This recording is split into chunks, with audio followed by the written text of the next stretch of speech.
Hello welcome to Divine Drops. ഇന്ന് കരുതുന്നത് എന്താണെന്ന് വെച്ചാൽ രാവിലെ തന്നെ നമുക്ക് ഫിഷ് വാങ്ങിക്കാൻ പോകാമെന്ന് ഓർക്കുന്നു. അപ്പോൾ രാവിലെ തന്നെ ഞങ്ങൾ ഇറങ്ങുവാണ്. ഈ പോകുന്ന വഴിക്ക് ഇത് കണ്ടോ, ക്യാമറ ഇരിക്കുന്നത്. ക്യാമറയുടെ തൊട്ട് താഴെ തന്നെ ഒരു ബോർഡ് വെച്ചിട്ടുണ്ട്. അവരുടെ ഇൻറ്റൻഷൻ നമ്മുടെ പൈസ വാങ്ങിക്കുക എന്നുള്ളതല്ല, അപകടം ഒഴിവാക്കുക എന്നുള്ളതാണ്. അപ്പോൾ വ്യക്തമായിട്ടത് കാണാൻ വേണ്ടി അവിടെ ബോർഡ് വെച്ചിട്ടുണ്ട് കേട്ടോ.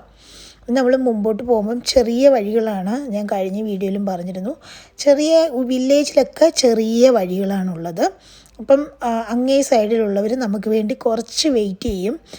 കാരണം കുറച്ച് വലിയ വണ്ടികളൊക്കെയാണ് വരുന്നതെങ്കിൽ ബുദ്ധിമുട്ടായിരിക്കും രണ്ട് ആൾക്കാർക്കും കൂടെ പോകാനായിട്ട്.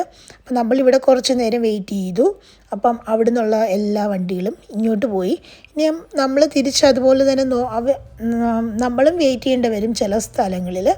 അങ്ങനെ നമ്മൾ അങ്ങോട്ടും ഇങ്ങോട്ടും കൊടുത്തും വിട്ടുവീഴ്ചകളൊക്കെ ചെയ്ത് മാത്രമേ പോകാൻ പറ്റുള്ളൂ. അപ്പം ഇവിടെ എല്ലാവരും അത് യൂസ്ഡാണ്, അവരതുപോലെ തന്നെ ചെയ്യുകയും ചെയ്യും. ഇത് കണ്ടോ, നമുക്ക് വേണ്ടിയിട്ട് വെയിറ്റ് ചെയ്യുന്ന വണ്ടികളാണ്.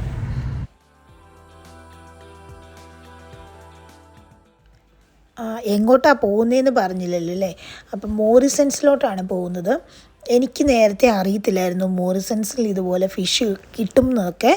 പക്ഷേ ഫ്രഷ് ഫിഷാണ്. ഞങ്ങൾ വൺസ് വാങ്ങിച്ചിരുന്നു, നല്ലതാണ്. അപ്പം നമുക്കിനി അകത്തോട്ടൊന്ന് കയറി നോക്കാം കേട്ടോ. അപ്പോൾ എൻ്റെ ഉന്നം ഫിഷയിലോട്ടാണ്, അതുകൊണ്ട് ഞാൻ നേരെ ഫിഷിൻ്റെ അടുക്കിലോട്ടാണ് പോകുന്നത്.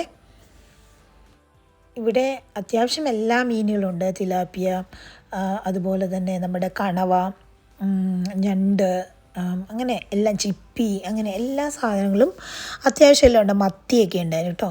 മത്തിയൊക്കെ നല്ല ഫ്രഷ് മത്തിയാണ്, അതിനൊരു സ്മെല്ല് പോലും ഇല്ല. ചെതുമ്പൽ അവർ കളഞ്ഞിട്ടാണ് വെക്കുന്നത്. അത് തന്നെ വലിയ ആശ്വാസം. കാരണം നമ്മൾ കൊണ്ടുവന്ന് മത്തിയൊക്കെ വെട്ടുമ്പം ഏറ്റവും കൂടുതൽ പ്രയാസം ആ ചെതുമ്പൽ വെട്ടുന്നതായിരിക്കും. നമുക്ക് അകത്തെ സാധനമൊക്കെ നമുക്ക് എടുത്ത് കളയാം, പക്ഷേ ആ ചെതുമ്പൽ നല്ല ബുദ്ധിമുട്ടായിട്ട് എനിക്ക് തോന്നാറുണ്ട്. അപ്പം ആ പെട്ടി ഫുള്ളും മത്തിയാണ്. അപ്പം ഞങ്ങൾ നോക്കിയിട്ട് വളരെ ചീപ്പായിരുന്നു കേട്ടോ. 5 പൗണ്ടാണ് 1 കിലോയ്ക്ക് അവർ പറഞ്ഞിരുന്നത്. അച്ചാച്ചൻ പറഞ്ഞു 1.5 കിലോ മതിയെന്ന്. കാരണം വേറെ ആരെങ്കിലും ഇതുപോലെ തന്നെ മീനൊക്കെ മേടിക്കാൻ വരുന്നവർ കാണുമല്ലോ. അപ്പോൾ എല്ലാം കൂടെ നമ്മൾ പൊക്കിക്കൊണ്ട് പോകണ്ട, നമുക്ക് വേറെ മീനുകൾ വാങ്ങിക്കാമെന്ന് പറഞ്ഞു. അങ്ങനെ ഞങ്ങൾ മത്തി വാങ്ങിച്ചു. അതിനുശേഷം അയില വാങ്ങിച്ചു. വാങ്ങിക്കുന്ന സാധനം അവരിതുപോലെ പാക്കറ്റിലാക്കി സീൽ ചെയ്ത് തരും. അന്നേരം നമ്മൾ സാധാരണ നമ്മുടെ കവറിൽ ഇട്ടാൽ മതിയേ, അല്ലാതെ ഒലിച്ച് പോകത്തൊന്നുമില്ല. അപ്പം വൺസ് നമ്മൾ മേടിച്ചപ്പം അത് കുഴപ്പമില്ലായിരുന്നു. ഇനി നമുക്കത് സീൽ ചെയ്ത് തന്നു. പിന്നെ ഞാൻ മത്തി വാങ്ങിച്ചു, അതുപോലെ തന്നെ അയല വാങ്ങിച്ചു, തെരണ്ടി വാങ്ങിച്ചു. ഇത് തെരണ്ടിയാണ് കേട്ടോ, നല്ല ഫ്രഷ് തെരണ്ടി. എല്ലാം കൂടെ ഒരു 30 പൗണ്ടായി. 30 പൗണ്ടിൻ്റെ സാധനങ്ങൾ വാങ്ങിച്ചു. അതിപ്പോൾ ഞങ്ങൾക്കൊരു കറക്റ്റ് പറഞ്ഞാൽ ഒരു മാസത്തേക്കിന് ഉണ്ടാവും. കുറേ ഉണ്ട്. 2 കിലോ അയില എന്നൊക്കെ പറഞ്ഞപ്പോൾ തന്നെ അത് ഒത്തിരി ഉണ്ട്. പിന്നെ അതുപോലെ അച്ചച്ചൻ പോയി നോക്കിയപ്പം ആ സൈഡിൽ സാൽമൻ്റെ തല ഇരിപ്പുണ്ടായിരുന്നു. അപ്പം അങ്ങനെ സാൽമൻ്റെ തലയും വാങ്ങിച്ചു. കപ്പയും തലയും കൂടെ നല്ലതാണ് തിന്നാണെന്ന് പറഞ്ഞിട്ട്, സോ അതും വാങ്ങിച്ചു. ഇനി നമുക്ക് പേയ്മെൻറ്റ് ചെയ്യാം, വേറെ ഒന്നും വാങ്ങിക്കാനില്ല. ഇത് കണ്ടോ, ഇത് മാക്രിലാണ് അയില.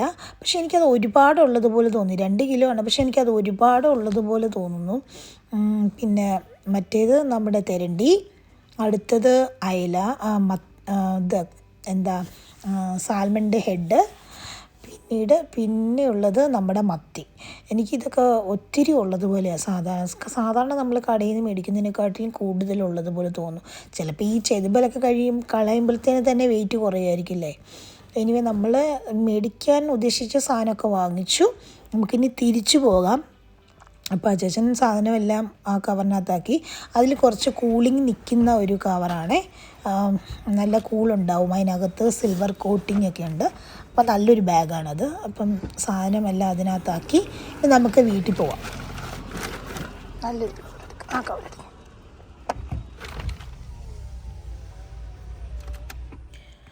അങ്ങനെ നമ്മുടെ സാധനമൊക്കെ വാങ്ങിച്ചു നമ്മളിനി വീട്ടിൽ പോവാണ്. പക്ഷേ അച്ചാച്ചൻ പറയുന്നു ലിഡിലിൽ കൂടെ കയറിയിട്ട് പോകാമെന്ന് പറയുന്നു. എനിവേ ചിലപ്പോൾ കയറിയിട്ട് പോകും, പക്ഷേ ഞാനതൊന്നും ഇതിനകത്ത് വീഡിയോ ആക്കുന്നില്ല. കാരണം വീഡിയോ ഭയങ്കരമായിട്ട് ലെങ്തായി പോകും. അപ്പോൾ ഈ പോകുന്ന വഴിയിൽ ഉള്ള, നമ്മൾ ഇറക്കമൊക്കെ ഇറങ്ങി വരുന്ന പോകുന്ന വഴിയിലുള്ള ഇതാണ് കേട്ടോ, കുന്നും മലയും വീടുകളും ഒക്കെയാണ്. എനിക്ക് ഭയങ്കര ഇഷ്ടമാണിത് കാണാനായിട്ട്. ഭയങ്കര റീഫ്രഷിങ് ആണ്. അപ്പോൾ ഞാൻ ഇത് എപ്പോഴും എൻ്റെ ഒരു ഹോബിയാണ് ഇതിൻ്റെ ഒരു വീഡിയോ എടുത്ത് വെക്കുക എന്നുള്ളത്, പോകുന്ന വഴിയിലൊക്കെ കേട്ടോ. അപ്പോൾ നമുക്കിപ്പോൾ റെഡ് ലൈറ്റ് വന്ന് കിടക്കുവാണ്. ഇനി നമ്മൾ തിരിഞ്ഞ് ഇനി നമ്മുടെ ചിലപ്പം ലിഡിൽ കയറിയിട്ട് വീട്ടിലെത്തുമായിരിക്കും. അപ്പോൾ ശരി, നമ്മളപ്പോൾ പോവാം.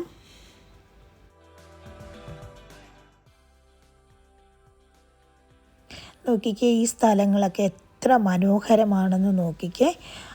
ചില സമയത്തൊക്കെ ആടും പശു അങ്ങനെയുള്ള ഇത് ഒക്കെ ഇങ്ങനെ മേയാൻ വിട്ടേക്കുന്ന കാണും. ചിലപ്പോൾ പന്നി ഇതൊക്കെ മേയാൻ വിട്ടേക്കുന്ന കാണും. പക്ഷേ ഇന്ന് അതിനെയൊന്നും കാണുന്നില്ല. ചില സമയത്ത് ഇങ്ങനെ ആ കുന്നിക്കൂടൊക്കെ മേയുന്ന കാണാം. അപ്പം നല്ല നല്ല ഭയങ്കര നല്ല ഭംഗിയുള്ള ഗംഭീര ആംബിയറുള്ള സ്ഥലങ്ങളാണ് ഈ സ്ഥലങ്ങളൊക്കെ. പിന്നെ നമുക്ക് പോകാം. ഈ ഇതിൻ്റെ വീഡിയോ ഒക്കെ ഞാൻ നേരത്തെ ഇട്ടിട്ടുണ്ട്. നമ്മൾ അതിൽ പോകുമ്പോൾ ഒരു പാലമുണ്ട്, ആ പാലത്തിൻ്റെ അടിയിലുള്ള കാഴ്ചകളൊക്കെയാണ്. അങ്ങനെ ഞങ്ങൾ വീട്ടിലെത്തിയപ്പോഴാണ് മനസ്സിലായത്, നമ്മുടെ കാർ ഇടുന്നതിൻ്റെ തൊട്ട് ഫ്രണ്ടിലായിട്ട് ഒരു വണ്ടി വന്ന് കിടപ്പുണ്ട്. ആ വണ്ടിക്കകത്ത് എന്താണെന്നറിയാമോ? ആ വണ്ടിക്കകത്താണ് കള്ള്. ഇവിടുത്തെ ലിക്കർ കൊണ്ടുവരുന്ന ബാരലാണ് അതിനകത്തിരിക്കുന്നത്. അപ്പം ഞങ്ങളുടെ വീടിൻ്റെ അടുത്ത് തന്നെ 2-3 പമ്പുണ്ട്. അപ്പം അതിനകത്ത് ഒരിടത്ത് നിറയ്ക്കാൻ കൊണ്ടുവന്ന ബാരൽസ് ആയിരിക്കും ഇത്. അപ്പം ഇതിൽ നിറയെ ലിക്കറാണ്. അപ്പം ഇനി അടുത്ത ദിവസമൊക്കെ സാറ്റർഡേ സൺഡേ ഒക്കെ വരാൻ പോവുകയാണ്. അപ്പം അതിന് വേണ്ടിയിട്ട് അവർ ഫുൾ ചെയ്യുമായിരിക്കും. അങ്ങനെ വീട്ടിൽ എത്തി മീനെല്ലാം മീൻ പറക്കിയിട്ട് മത്തി നോക്കി. നല്ല മത്തി കേട്ടോ. അതിനൊരു മണമൊന്നുമില്ല കേട്ടോ. ഞാനത് തൊട്ട് നോക്കിയിട്ട് മണപ്പിച്ച് നോക്കുക എന്തെങ്കിലും മണമുണ്ടോയെന്ന്. നമ്മുടെ സാധാരണ നാട്ടിൽ കിട്ടുന്ന ഇതൊക്കെ വെച്ച് നോക്കുമ്പോഴേ, ഇവിടെ ഇടയ്ക്ക് വേറെ കടയിൽ നിന്നൊക്കെ നമ്മൾ മീൻ വാങ്ങിക്കാറുണ്ട്. പക്ഷേ അത് വെച്ച് നോക്കുമ്പോൾ എനിക്കൊരു മണവും തോന്നുന്നില്ല. എനിക്ക് തോന്നുന്നു ഇന്നലെ രാത്രിയിൽ അങ്ങാണ്ട് പിടിച്ച മത്തിയാണിത്. എനിവേ, അതിനകത്ത് ചെതുമ്പൽ മാത്രം അവർ കളഞ്ഞിട്ടുണ്ട്. പക്ഷെ അതുതന്നെ നല്ലൊരിതാണ്. എനിക്ക് ഒത്തിരി മീൻ തിന്നുന്നതൊന്നും ഇഷ്ടമല്ല. പക്ഷേ എങ്കിലും അച്ചാച്ചനെ ഭയങ്കര ഇഷ്ടമാണ്. അവരുടെ വീട്ടിലെല്ലാവരും മീനില്ലാതെ ചോറുണ്ണത്തേയില്ല. അപ്പം ഞാനും പോകെ ചെറുതായിട്ടൊക്കെ മീൻ ഇഷ്ടമാണ്. സോ എൻ്റെ കൈപ്പത്തി ഫുള്ളും അതും കഴിഞ്ഞ് കുറച്ചും കൂടി ഉണ്ട് അതിൻ്റെ വാല. സോ നല്ല നീളമുള്ള മത്തിയാണ് കേട്ടോ. തീരെ ചെറിയ പൊടിമത്തി ഒന്നും അല്ല ഇത്. അത്യാവശ്യം വലിയ മത്തി തന്നെയാണ്. അങ്ങനെ മത്തിയൊക്കെ കിട്ടിയ സന്തോഷത്തിൽ ഇങ്ങനെ ഇരിക്കുകയാണ്. അപ്പം നമുക്ക് വീഡിയോ ഇവിടെ നിർത്താം. പിന്നെ ഞാൻ ഒരു കാര്യമുണ്ട്, 22 മത്തി ഉണ്ടായിരുന്നു കേട്ടോ. 1.5 കിലോ മത്തി എന്ന് പറയുന്നത് 22 മത്തി ഉണ്ടായിരുന്നു. ഇത് അത്യാവശ്യം നല്ല വലിപ്പമുള്ള മീൻ തന്നെയാണ് കേട്ടോ, ചെറുതൊന്നുമല്ല. എനിക്ക് ശരിക്കും പറഞ്ഞാൽ അത്ഭുതം തോന്നി, ഇത്രയും മത്തി ഉണ്ടോ 1.5 കിലോ എന്ന് പറഞ്ഞാൽ. എനിക്കിത് മനസ്സിലാവുന്നേയില്ല. ഇതെന്താ കൂടുതൽ തന്നതാണോ അതോ അവർ പക്ഷെ തൂക്കിയാണല്ലോ തന്നത്, ഇതെന്താ ഇത്രയും കിട്ടിയെന്ന് ഞാൻ ചിന്തിക്കുമായിരുന്നു. ചിലപ്പം എനിക്ക് തോന്നുന്നു ചെതുമ്പലിൻ്റെ തൂക്കമായിരിക്കും ചിലപ്പം, അല്ലേ? അങ്ങനെ നമുക്ക് വീഡിയോ നിർത്താം. അങ്ങനെ ഇരുന്നപ്പം ഞങ്ങളൊരു ഫോട്ടോ എടുത്തായിരുന്നു കേട്ടോ. നമ്മുടെ ഫോണിൻ്റെ ബൂത്തിൻ്റെ അടുത്ത് നിന്നിട്ട് ഒരു ഫോട്ടോ എടുത്തായിരുന്നു. അപ്പം ഞാൻ കരുതി അതും കൂടി ഇതിനകത്ത് ഇട്ടേക്കാമെന്ന് വിചാരിച്ചു. അപ്പം വേറെ വിശേഷമൊന്നുമില്ല. Thank you for watching. Bye. വേറെ വീഡിയോ ആയിട്ട് വീണ്ടും കാണാം. ബൈ.